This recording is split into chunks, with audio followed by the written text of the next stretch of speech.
మీ business ఏదైనా మీ ఊర్లో promotion చేయాలంటే అది సుమన్ టీవీతోనే సాధ్యం. ఇప్పుడే సంప్రదించండి. నియోజకవర్గ కాంగ్రెస్ పార్టీ అభ్యర్థి చామల కిరణ్ కుమార్ రెడ్డి గారు ప్రచారం విస్తృతం కొనసాగిస్తున్నారు. ఆలేరు నియోజకవర్గ స్థాయి సమావేశంలో మునుగోడు ఎమ్మెల్యే రాజగోపాల్ రెడ్డి గారు, మునుగోడు నియోజకవర్గ భువనగిరి పార్లమెంట్ ఇన్ఛార్జ్ గా ఉన్నటువంటి రాజగోపాల్ రెడ్డి గారు వచ్చాక నూతన ఉత్సవం నెలకొంది. ఇక్కడ కార్యకర్తలు, వేలాది మంది కార్యకర్తలు తరలి వచ్చారు.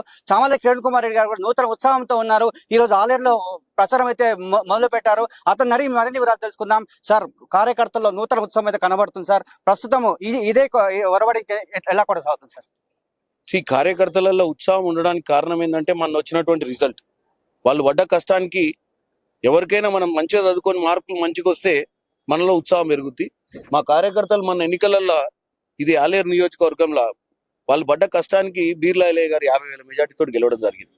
దాంతో ఈరోజు వాళ్ళు మొట్టమొదటి నాకు అభ్యర్థి ఖరారైన తర్వాత ఈరోజు మొట్టమొదటిగా మనం ఆలేరులో కార్యకర్తల సమావేశం పెట్టుకొని రానున్న పార్లమెంట్ ఎన్నికల వ్యూహ రచన చేసుకోవడానికి ప్రయత్నం చేసినప్పుడు వాళ్ళు చాలా ఉత్సాహంగా, వాళ్ళకి ఏ ఫ్యాక్టర్స్ లేవు. ఈరోజు వాళ్ళు ఏమనుకుంటారు అంటే ఇవాళ స్వచ్ఛందంగా, మీరు నమ్మరు, ఇక్కడికి వచ్చిన ప్రతి ఒక్కరు కూడా స్వచ్ఛందంగా కలవాలనుకొని మాట్లాడాలనుకొని ఒక ప్రణాళిక గీసుకోవాలని వచ్చినటువంటి సీరియస్ కార్యకర్తలు ఈరోజు.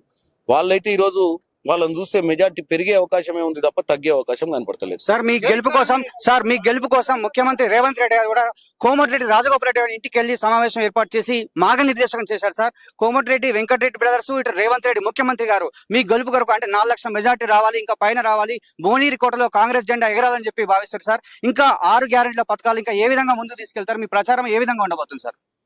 మీరు ముఖ్యంగా చూసినట్టయితే మాదొక కుటుంబం, మాదొక బలగం సినిమాలో అన్నతమ్ముళ్ళు ఎట్లుంటారో మేము అట్లనే మాకు చిన్న చిన్న అవకతవకలు, మా ఇంట్లో చిన్న చిన్న పంచాయతీలు ఉండొచ్చు, అవన్నీ కూడా పక్కకు పెట్టి మేము ఇప్పుడు యుద్ధ వాతావరణంలోకి దిగినప్పుడు అందరం కలిసి మా కుటుంబ సభ్యుల లెక్క దిగుతాం.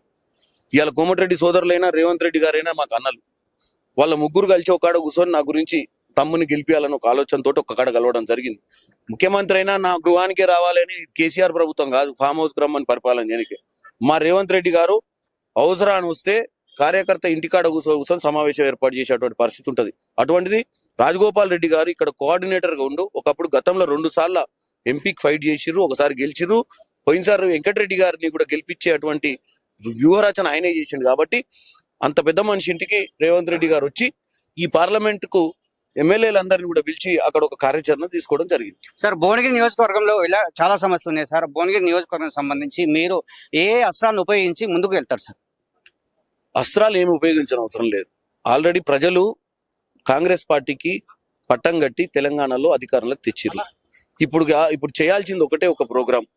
ఇప్పుడు చేయాల్సింది ఏంటంటే పార్లమెంట్ ఎన్నికల్లో కూడా కాంగ్రెస్ ని గెలిపించుకుంటే అక్కడ కూడా అధికారంలోకి వస్తే రావాల్సిన నిధులు సక్రమంగా వస్తే రాష్ట్రం నుంచి రేపు లోకల్ బాడీ ఎన్నికలలో జెడ్పీటీసీలు, ఎంపీసీలు, సర్పంచులు కూడా ఏదైతే ఇదే ఓట్ల వరడి ఏదైతే అసెంబ్లీ ఎన్నికలలో జరిగినటువంటి టెంపర్మెంటే పార్లమెంట్ మీద జరిగితే వాళ్ళకు బెనిఫిట్ అవుతుంది.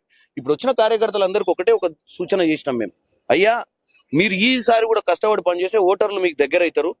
తర్వాత మీరు కూడా సర్పంచులు కావాలన్నా, జెడ్పీటీసీలు కావాలన్నా, ఎంపీటీసీలు కావాలన్నా మీకు కూడా ఈ ఒక అవకాశాన్ని ప్రజలు ఇస్తారు. కాబట్టి మీరు అలసత్వం పెట్టకండి, మొన్ననే గెలిచినామని చెప్పి హాలిడే మూడ్లు ఉండకండి. ఇది మళ్ళా యుద్ధం మొదలైంది. ఈ నెల రోజులు మీరు మళ్ళీ ఖచ్చితంగా పోరాటం చేయాల్సిన అవసరం ఉందని చెప్పి ఈ రోజు ఇక్కడ దిశానిర్దేశం చేసినాం సార్. చివరిగా సార్, బీఆర్ఎస్ పార్టీ కేసీఆర్ స్వయంగా ఉమ్మడి నల్గొండ జిల్లాలో తిరుగుతున్నారు సార్. కరువు పరిస్థితి నెలకొన్నాయి. కాంగ్రెస్ ప్రభుత్వం వచ్చాక 100 రోజుల్లో ఏ కార్యక్రమాలు ముందుకెళ్తున్నామని చెప్పి కేసీఆర్ రంగంలో దిగి ముందుకెళ్తున్నారు సార్. మరి దానిపైన మీ విమర్శ ఏమని సార్? కేసీఆర్ నడుంబొక్కిరిగి ఇంట్లో వండుకున్నా అని చెప్పి అసెంబ్లీకి రావట్లేడు. ఈ పర్యటనలు చేసి కూడా ప్రజల్ని తప్పుతో పట్టిస్తుండు. ఎవడన్నా బుద్ధున్నోడు 10 ఏళ్ళు పాలించినోడు ఏం చేయకుండా 100 రోజులలోనే ఆడొచ్చి మార్కులు ఇస్తా అంటే ఎవడన్నా నమ్ముతాడా అండి? ప్రజలు నమ్ముతారా? నిజంగానే మమ్మల్ని నిలదీయమంటున్నాం. మాకు 1 సంవత్సరం 2 సంవత్సరాల అవకాశం ఇవ్వండి. మీరు చేసిన అప్పుల కుప్పను మేము కరెక్షన్ చేయడానికనే వస్తున్నాం. నువ్వు 100 రోజులు కాకముందే ఫామ్ హౌస్ లకి లేచి పొలాల పండి తిరిగి నువ్వు ఆ రోజు పిల్ల కాలువలు కనుక కంప్లీట్ చేసి ఉంటే రాజశేఖర్ రెడ్డి గారు ఇన్కంప్లీట్ చేసినాయి. ఈ రోజు చాలా చెరువులలో నీళ్లు నిండేటి. నువ్వు ఏం చేయకుండా ఓన్లీ కాళేశ్వరంలో కమిషన్ల కోసం నువ్వు లక్షల కోట్లు తలిగేసినావు మా పైసలు. ఆ లక్షల కోట్లలో 1000 కోట్లు తీసుకొచ్చి ప్రతి ఊర్లో సగం కాలువలు కంప్లీట్ అయ్యి ఉన్నాయి. ఆ కాలువలన్నింటినీ కంప్లీట్ చేసి అక్కడి నుంచి వచ్చే నీళ్ళని తీసుకొచ్చి ప్రతి ఊరు చెరువులను నింపుంటే ఇవాళ ఏ బాయి బోర్లు ఏవి కూడా ఎండకపోయేటి కావు. నువ్వు 10 ఏళ్ళు చేసిన దౌర్భాగ్య పాలనను 100 రోజులలో మా నెత్తికి రాయాలని ప్రయత్నం చేస్తారు. ప్రజలు చెప్పుతోడు కొడతారని చెప్తున్నారు. సార్ రాష్ట్ర చివరిగా 400లో ఒక సీటు నాదే అని చెప్పి బూర నరసయ్య గౌడ్ వ్యాఖ్యానిస్తుంది. సార్ కేంద్రంలో అధికారంలో మేమే ఉన్నాము కాబట్టి కేంద్ర పథకాలు మేము సమృద్ధిగా అమలు చేస్తున్నాం కాబట్టి 400లో ఒక సీటు నాదే అని చెప్పి బూర నరసయ్య గౌడ్ అంటుండే ఏ ఎమ్మెల్యే లేకుండా ఆయన ధీమాగా ఉన్నాడు సార్. మరి దానిపైన మన బూర నరసయ్య గౌడ్ బుర్ర ఊదినా ఎవడు వినే పరిస్థితి లేడు. బూర నరసయ్య గౌడ్ గతంలో 2014 నుంచి 19 దాకా ఎంపీ ఉండు. మా సోదరులు కోమటిరెడ్డి గారు, రాజగోపాల్ రెడ్డి గారు ఇద్దరు ఉన్నారు. ఇద్దరు ఉన్నప్పుడు వాళ్ళ పాలన ఆయన పాలన ప్రజలే ఆలోచించుకోమని చెప్తున్నా. నేనెవరు ప్రజాపాలన మీద వాళ్ళే మాట్లాడుకోవాలి. వాళ్ళు మాట్లాడినప్పుడు అర్థమైంది కదా. సో నేను అనేది ఏంటంటే ప్రజలు ఈ కాంగ్రెస్ గడ్డ భువనగిరి అడ్డ కాబట్టి ఇక్కడ ప్రజలకు కాంగ్రెస్ పై నమ్మకం ఉంది. ఇక్కడ ఉన్నటువంటి ఎమ్మెల్యే బీర్లా ఐలయ్య గారు ఇక్కడ ఎవరు మొన్ననే 150 రోజుల క్రితం వీళ్ళ కోట్లు వేసారు. వీళ్ళు మంచి పాలన అందిస్తారు. డెఫినెట్ గా మంచి రిజల్ట్ ఉంటుందని నేను చెప్తున్నాను. బీర్ల ఐలన్న అంటే ఆలేరులో ఆశా జ్యోతి బడుగు బలహీన వర్గాల వారధి.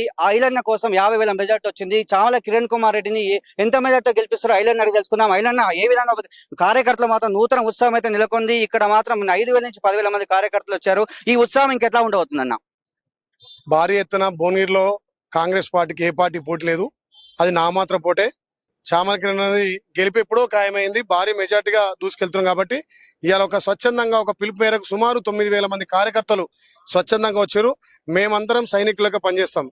మా బీర్లైలే మా బిడ్డను గెలిపించాక రేవంత్ రెడ్డి గారి నాయకత్వాన తల్లి సోనియా ఇచ్చినటువంటి అభయస్థం 6 గ్యారెంటీలు 5 గ్యారెంటీలు ఇప్పటికే అందించినారు. రేపు ఎలక్షన్లు అయిపోయిన తర్వాత ప్రతి రైతుకు 2 లక్షల రుణమాఫీతో పాటు అదే విధంగా రైతులను ఆదుకుంటూ ప్రతి గ్రామంలో నిరుపేద కుటుంబాలకు 9.5 సంవత్సరాలు అందినటువంటి ఇందిరమ్మ ఇండ్లను అందిస్తామని చెప్పి మాట ఇచ్చినాం. ప్రతి గ్రామం మహిళలు పెద్ద ఎత్తున సంతోషాలు వెలబుస్తున్నారు. ఈ ప్రభుత్వం వచ్చినాక మహిళలకు పెద్దపీట వేసింది. తల్లి సోనియమ్మ దయ వల్ల తెలంగాణలో మళ్ళీ పూర్వం వస్తున్న ఆశ ఎక్కువ ఉంది కాబట్టి ఏదైతే నమ్మకంతో నన్ను గెలిపించారో ఆ నమ్మకాన్ని వమ్ము చేయకుండా తెలంగాణ ప్రజలకు అదేవిధంగా ముఖ్యంగా ఆలేరు ప్రజలకు ఒక సేవకుడిగా సేవ చేస్తున్నా. అదేవిధంగా మా సోదరుడు మా అన్నగారు చామల కిరణ్ ఎన్ఎస్ఏ యూత్ కాంగ్రెస్ నుంచి గత 30 సంవత్సరాలు పదవి లేకున్నా పేద ప్రజల కోసం ఇలా తప్పించిన వ్యక్తి కాబట్టి ఆయన ఇలా పార్లమెంట్ పంపితే ఢిల్లీలో కొట్లాడి తెలంగాణకు రావాల్సిన నిధులను సాధిస్తాడనే నమ్మకం మాకు దృఢంగా ఉంది కాబట్టి ఇద్దరం అన్నదమ్ముల లెక్క ఆలేరును అన్ని విధాలు అభివృద్ధి చేస్తామని చెప్పి కార్యకర్తలు ఒక జోస్ వచ్చింది. అదే విధంగా ఒక పిలుపు మేరకు 9,000 మంది ఇలా కార్యకర్తలు ఇలా ఈ సమావేశానికి వచ్చారు. కిరణ్ గెలిపెప్పుడో ఖాయమైంది. భారీ మెజార్టీ ఆలోచించి అందబోతున్నాం. ముఖ్యమంత్రికి సూపర్ చీటర్ చామల కిరణ్ అన్న, కోమటిరెడ్డి బ్రదర్స్ కు సూపర్ చీటర్ బీర్ల ఐలయ్య. ఈ 2 గుర్రాలు ఈ 2 గుర్రాలు కూడా ఏ విధంగా ముందుకెళ్తాయి? ప్రజాపాలన అందించే మా లక్ష్యంగా ప్రజల కోసం తల్లి సోనియం ఇచ్చినటువంటి అభయస్థం 6 గ్యారెంటీలు అమలు చేసుకుంటూ పేద ప్రజల కోసం వాళ్ళ అభ్యున్నతికి కష్టపడే వ్యక్తులంగా స్వలాభం కాదు, మేము నాయకులం కాదు, సేవకులం అని చెప్పినాం. ఆదాన్నే ప్రజలు విశ్వసించి ఆలేరులో 50 మెజార్టీ ఇచ్చారు కాబట్టి ఏదైతే నాకు ఒక అన్నగా తోడుండి ఇక్కడ రాష్ట్ర నిధులే కాకుండా కేంద్రం నుంచి రావాల్సిన నిధులను కొట్లాడి తీసుకొచ్చి పార్లమెంట్ లో తన గలం ఇస్తాడు కాబట్టి అలాంటి యువక నాయకుడిని ఇంకా భారీ మెజార్టీ తోటి ఆలేరు ప్రజలు గెలిపిస్తారని నమ్మకం మాకుంది. ఇది కాంగ్రెస్ కార్యకర్తలు ఆశావాహులు చాలా మంది ఇక్కడికి వచ్చి బీర్ల ఐలన్న గారి సమక్షంలో ఆలేరు కాన్స్టిట్యున్సీ లో ఏ విధంగా ముందుకెళ్తుందో అదే ఖచ్చితంగా గెలుపు అనేది మాది ఖచ్చితంగా ఉంటుందని చెప్పి చెప్తున్నారు. ఇది పరిస్థితి.